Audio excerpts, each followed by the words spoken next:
Morning, everybody.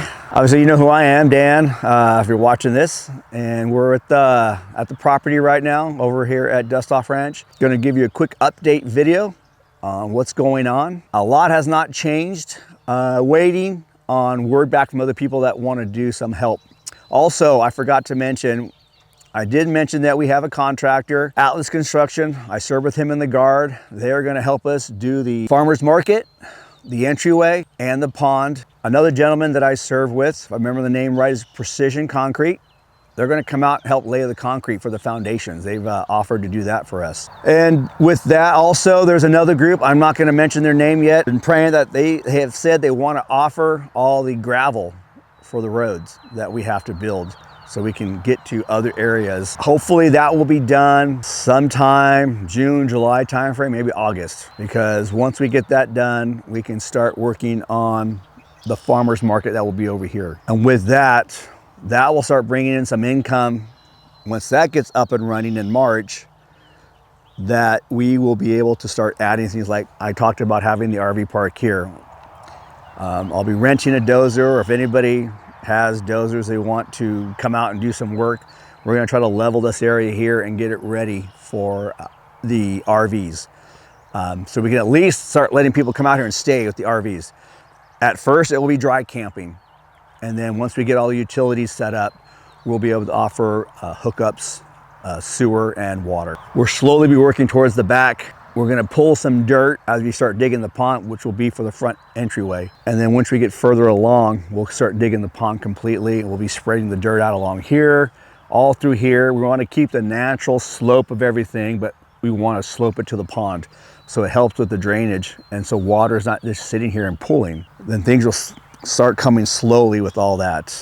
But I'm okay with that. Slow progress is better than no progress. So that will be, the farmer's market will be here with some parking here and some parking over there. We want to leave some of these trees here because I just like the way the trees are. It provides a lot of shade, and we'll have parking around these trees.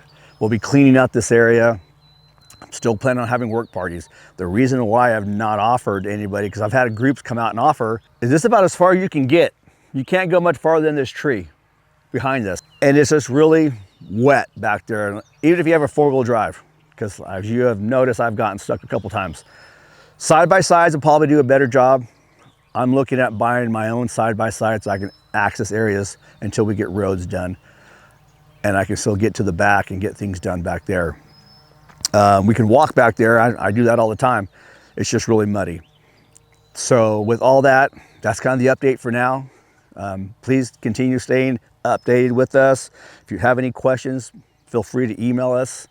Off of our website.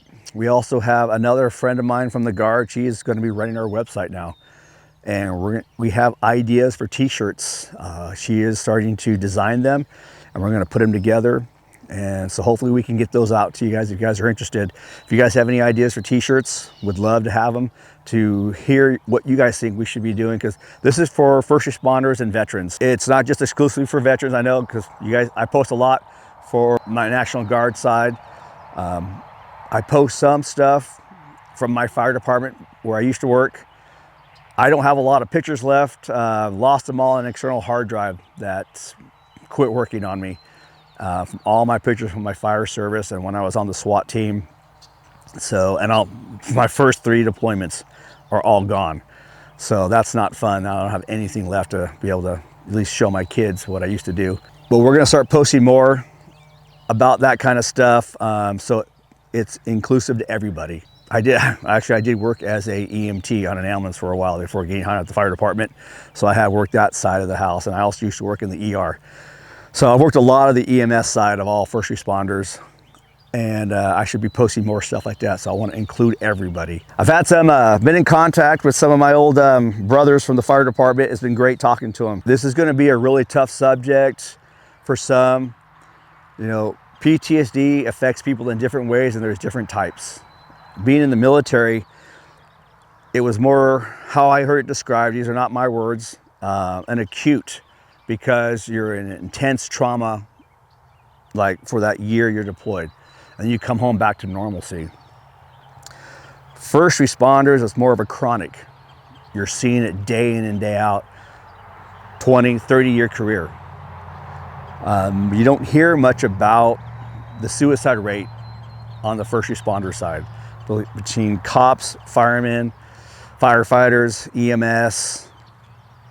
That's something that's not really talked about. It's the numbers are up, nowhere near the military, but they're up. Or I should say veterans, but they're just as important. And that's what we're about, is trying to help them all in ways that we can once we get started. And I wish we were open now that we could start helping some. Having conversations, there are a lot of us out there. I'm not the only one, obviously, who were military and first responders. It is a natural draw for us to go back to be a first responder, become a cop, a firefighter, EMS, because we are naturally wanting to serve. So going from a deployment and a traumatic deployment, and you're coming back being thrown into the mix of the first responder world, it's almost like nonstop. And I just had a talk with a good friend of mine, a brother. I mean, this guy's amazing. You never think anything's ever bothering you until after the job. You retire, now you got like, what do I do? And your community's not there. You've heard me talk about this, and guys lose their community. That's when, lack of a better term, the demons come back to haunt you. We talked about, I can remember sometimes too vividly some of the first calls I've been on. It's like seared in my head. And you start to rethink this because you don't have the guys to joke around with. I mean, and I've said this before, I'll probably keep saying this, that I've said it before.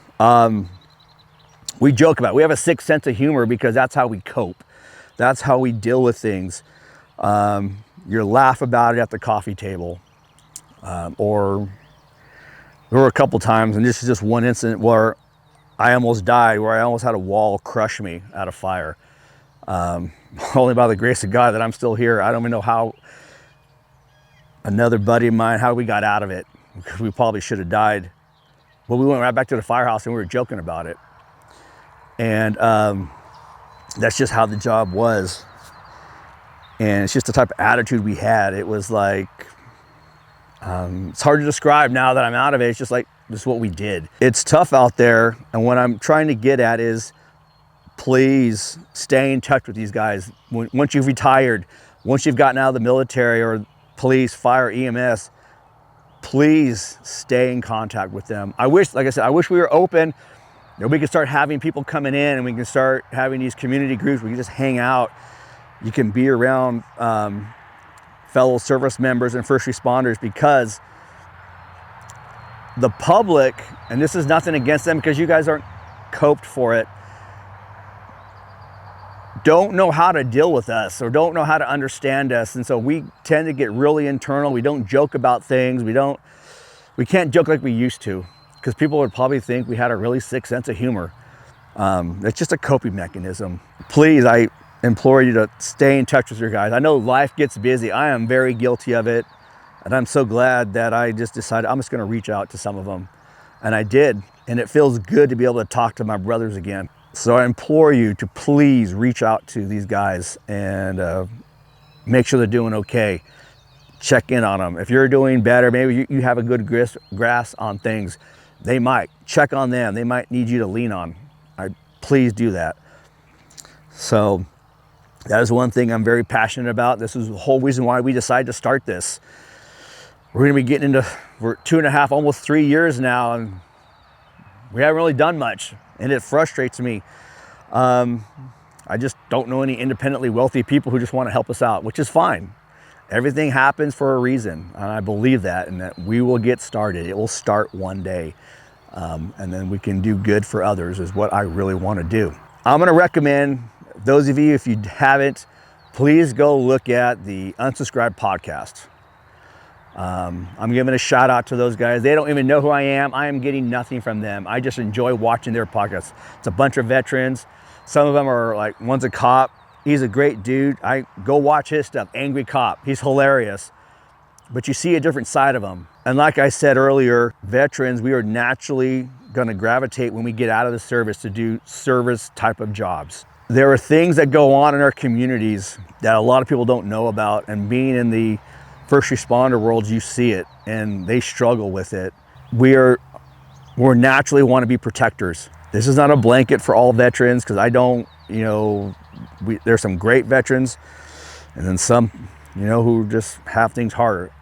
Military and veterans are just a slice of society. That's all we are, who have seen things differently than others, or been through other experiences, or seen other parts of the world and what goes on in them than others have. Support them. They need your help, that are trying to help others. They're in the community, they're cops or firefighters or EMS. Support them, please.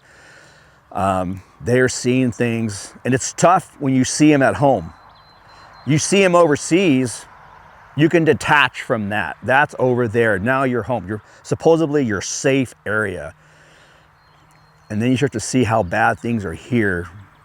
And I'll bring one thing up, and it's one thing I'm passionate about, and I'd love to see it end, is the child sex trafficking and child abuse. It's even happening in our schools. The child abuse, or not reporting of it. These guys are struggling. I'm not involved in that world, where I'm not a cop, where I'm involved in that. But here in this guy's story, please, I implore you, just go listen to his podcast, the latest one that came out about protecting your kids. It's tough to listen to. Talk to your kids about it. If you're a loving parent, which I hope majority of you are, talk to your kids about it, because there's nothing I wouldn't do to protect my kids. And if I have to go to jail, I'll go to jail. And that's not a bragging point. It just means that is my duty to protect them. I don't want them to have to suffer what I hear about, or have seen when I was in the EMS world, what happens to other children.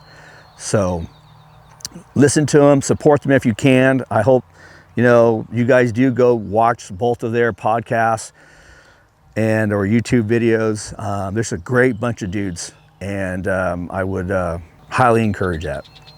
So with that, this has probably been a long enough video, and if you guys are still around listening to it, thank you. Much appreciated. I hope everybody has a great week. It's a beautiful day out here. It's peaceful and quiet. That's why I love being out here. So until next week, we'll talk to y'all again.